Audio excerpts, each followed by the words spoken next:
Во овие вести заедно со мене е отец Антонио. Отец Антонио, кажете ми за значењето на овој ден и празникот, односно традицијата, нели, што всушност се случува вечерва?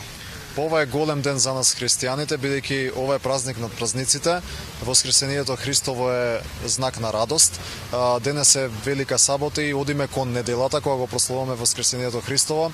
Измешани се чувствата на христијаните затоа што од тага за неговото погребение преминуваме во радост заради неговото воскресение, после кое целиот човечки род доби можност за спасение. И токму поради тоа со воскресението Христово се отворија рајските порти и сите се зарадуваа, нели, затоа што добија можност за живот вечен. Ние си го чествуваме овој празник секоја година многу торжествено и радосно. Како што спомнавте и вие, богослужбата ќе си започне вечерва уште од 23:30 часот. Излегуваме од црквата, од храмот надвор, правиме 3 кругови околу црквата, околу храмот, 3 входа, со кои што ние на некој начин го символизираме тридневното престојување на Господ Исус Христос во гробот, и потоа влегуваме радосно низ вратите на храмот внатре, за да со тоа го символизираме неговото воскресение. И тогаш започнуваат оние радосни стихири кои што се пеат на богослужбата, за да започне после тоа, после полноќ, и воскресенската литургија. Светата божествена литургија ќе се одржи вечерва, ќе можат верниците да присуствуваат на неа, меѓутоа овде во соборниот храм јутре наутро ќе имаме во 9 часот света божествена литургија, великденска, со која што ќе началствува неговото блаженство архиепископот господин Стефан.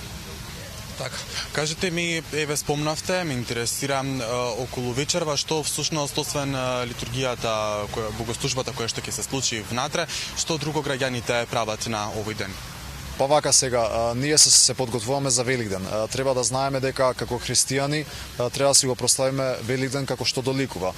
Се уште сме во пост, со цел да се причестиме ние на празникот, и токму поради тоа треба веќе да сме во некое молитвено расположение. Доаѓаме смирено, тивко во храмот, без некоја бука, без некоја врева, нели? Треба да сме сите тивки и смирени, да го дочекаме онака како што доликува Великден. Кога ги правиме входовите околу храмот, кога сме сите молитвено расположени, не би требало да има некаква галама, некакво туркање и слично.